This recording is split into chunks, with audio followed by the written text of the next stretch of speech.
बिस्मिल्लाहिर्रहमानिर्रहीम अल्लाहुम्मा सल्लि अला मुहम्मद व आले मोहम्मद वअज्जिल फ़रज आले मोहम्मद। अज़ीज़ान गिरामी कदर, हमारे जो बरादरान अहले सुन्नत हैं, इनके मुहद्दिसीन के यहाँ या इनके यहाँ जो चंद मोतबर शख्सियात गिनी जाती हैं, उनके नज़दीक सहाबियत का मेयार इंतहाई नाकिस है। और अपनी पसंदीदा शख्सियात को बचाने की खातिर उन्होंने चंद ऐसी शख्सियात को सहाबियत का लिबास पहना दिया जो कि एक मुतनाज़ा शख्सियात रही थीं, जिनका सहाबियत में शुमार नहीं किया जाता। बहरहाल उन्होंने कहीं से भी ज़बरदस्ती उनको सहाबियत का लिबास पहना के और उनसे मंसूब झूठी मनगढ़ंत रिवायात को सामने रख के बरादरान अहले सुन्नत के अकीदों के साथ खेला जा रहा है। और जो आम बेचारा हमारा कोई सुन्नी भाई होता है, वो हकीकत में एक मुतनाज़ा शख्सियत को सहाबी समझ बैठता है, और जब उसके सामने उन लोगों की हकीकत आश्कार की जाती है तो वो बेचारे परेशानी का शिकार बन जाते हैं कि जी हमने तो इनको आज तक अपने बड़ों से या अपने मौलवियों से सहाबी सुना, और इससे इस तरह के अमाल इसके सामने आ रहे हैं या इसके अफ़ाल इस तरह के सामने आ रहे हैं कि इसको सहाबी कहना भी सहाबियत की तौहीन है। बेशक किसी मुतनाज़ शख्सियत को या एक ऐसे शख्स को जिसका सहाबियत में शुमार ना होता हो, उसके काम करतूत ही सहाबा वाले ना हो, तो उसको सहाबी बना करके पेश करना, ये लोगों के अकीदों के साथ खिलवाड़ किया जाता है, उनको गुमराह किया जाता है। इसी का सबूत एक इलियास कादरी साहब, जो कि बरेलवी मज़हब में एक दावत इस्लामी के सरगना हैं, उनसे भी ऐसी बहुत सारी गलतियां वारिद हुई हैं या उनसे बहुत सारे ऐसे काम उन्होंने किए हैं जिसकी वजह से बेचारे हमारे आधे जो बरेलवी हजरात हैं वो इस वक्त गुमराही का शिकार हैं। और इन्हीं गुमराहियों पर मबनी उन्होंने ये किताब लिखी थी, फैज़ान मुआविया। बहरहाल इस किताब का जनाजा तो बरादरान अहले सुन्नत के ही दौरे हाज़िर के बड़े बड़े मुहक्किकीन ने और मुहद्दिसीन ने किया हुआ है, इसके ऊपर मज़ीद बात नहीं करते। एक इलियास कादरी साहब का पसंदीदा शख्स था, और इस किताब में भी उन्होंने उसका तज़किरा काफ़ी ज़्यादा किया है, बुसर बिन अबी अरतात। बुसर बिन अबी अरता इंतहा दर्जे का ज़ालिम शख्स था। जब इसके करतूत सबके सामने आते हैं तो कोई भी जी शऊर इंसान उसको सहाबी मानने के काबिल ही नहीं समझता, बल्कि उसको ये सोच भी नहीं सकता कि इस तरह का शख्स भी कभी सहाबी रहा हो, या इस तरह के शख्स को भी सहाबी कहना चाहिए या नहीं कहना चाहिए। बहरहाल एक जो नासबी टोला शुरू से चलता आ रहा है, आज से 1400 साल पहले से, तो उस नासबी टोले की हमेशा से ये कोशिश रही है कि ऐसे शख्स जो अहले बैत अलैहिस्सलाम के गुस्ताख हों या जो अहले बैत अलैहिस्सलाम से दुश्मनियाँ रखते हों, उनको इन लोगों ने सहाबियत का लिबास ज़रूर पहनाना होता है। तो चंद ऐसे लोग उस वक्त भी गुजरे थे जिन्होंने इस बुसर बिन अबी अरतात को सहाबियत का लिबास पहनाया था, और इस चीज़ का नाजायज़ फ़ायदा उठाते हुए इलियास कादरी साहब ने अपनी इसी किताब में बेशुमार जगह ये बुसर बिन अबी अरतात को एक सहाबी बना कर के पेश किया, जिसकी वजह से इसके जो मानने वाले जो ऑलरेडी गुमराह तो हैं, लेकिन इस तरह की रिवायात को पढ़ के मज़ीद गुमराही की दलदल में धंसे चले जा रहे हैं। अब इसकी हकीकत बरादरान अहले सुन्नत की कुतब में, अब ये एक जो शमसुद्दीन ज़ाबी साहब थे, इल्म रिजाल के बरादरान अहले सुन्नत के बहुत बड़े इमाम हैं। इस बंदे की भी नासबियत कोई ढकी छुपी चीज़ नहीं है, लेकिन बुसर बिन अबी अरतात के करतूत बयान करने पर वो भी मजबूर था। ये मीज़ानुल एतदाल की जिल्द नंबर 2 के सफ़ा नंबर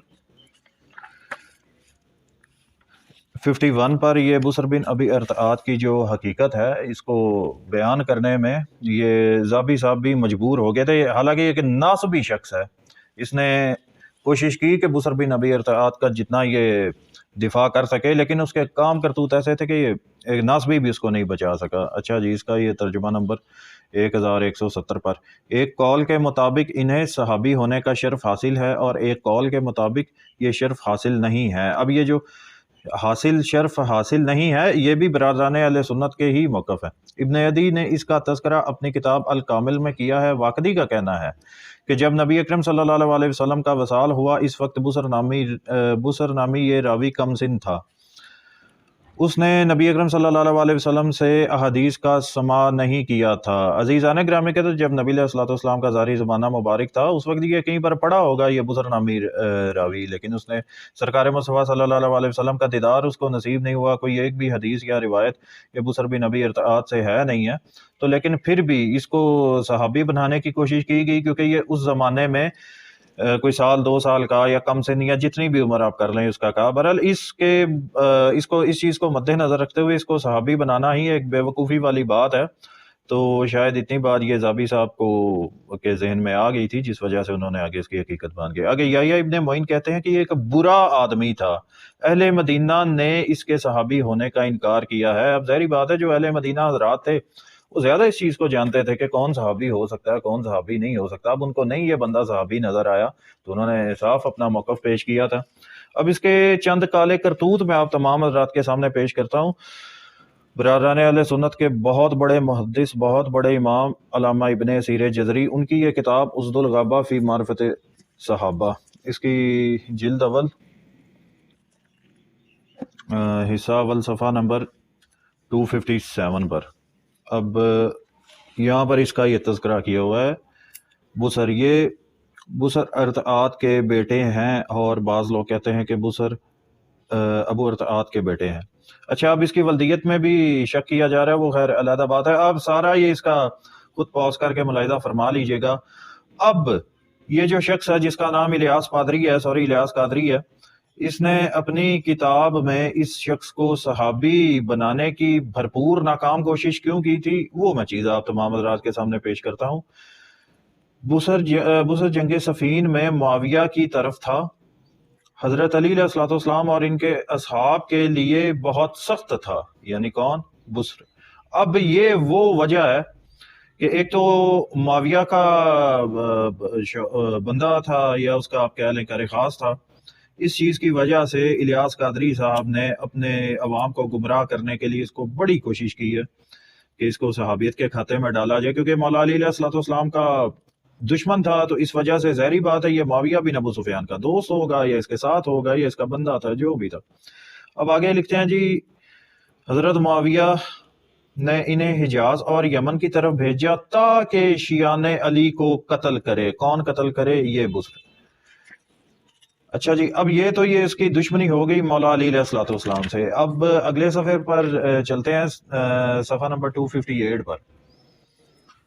اس وقت یمن میں عبید اللہ ابن عباس، اب یہ عبید اللہ ابن عباس حضرت علی علیہ السلام کی طرف سے عامل تھے۔ عبید اللہ وہاں سے بھاگ گیا ہے، پس جب بصر وہاں پہنچا تو یہ فعل یعنی ان کے صاحبزادوں کو ذبح کرنا شروع کر دیا۔ عزیزان گرامی قدر، یہ بصر بن ابی ارطاء مولا علی علیہ السلام کا کھلا دشمن تھا، اس میں شک کوئی نہیں۔ آپ تمام حضرات کے سامنے آپ اس کی یہ ڈیٹیل خود پاز کر کے یا تھوڑا سا پیچھے جا کے آپ ملاحظہ فرما لیجئے گا۔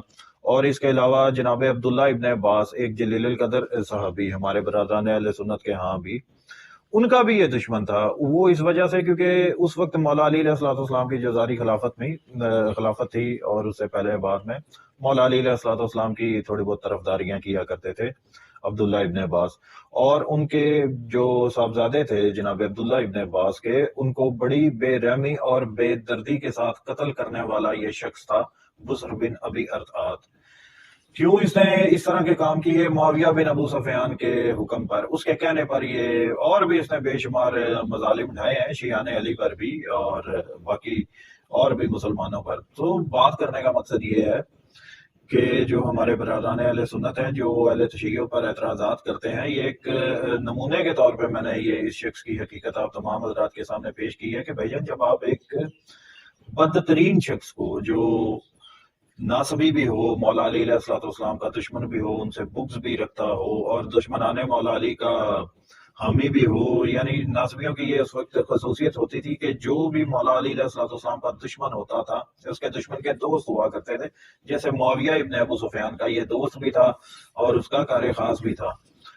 تو اس طرح کے لوگوں کو جب آپ صحابیت کا لباس پہنائیں گے اور جب ان کی حقیقتیں کھل کے آپ کے سامنے آئیں گی، تو ظاہری بات ہے آپ لوگوں کے لیے یہ چیزیں بہت زیادہ حیران کن ہوں گی، کیونکہ آپ کے بڑے جو مولوی حضرات ہیں یا جو آپ کے ناصبی محدثین گزرے ہیں، انہوں نے آپ لوگوں کے سامنے صحابیت کا معیار اتنا تھرڈ کلاس اور ناقص رکھا ہوا ہے کہ ہر رفتہ چلتے بندے کو آپ لوگوں کے جو محدثین ہیں انہوں نے صحابیت کا لباس پہنانے کی کوشش کی ہے، تو آپ لوگوں کے لیے حیرانگیاں تو ہوگی۔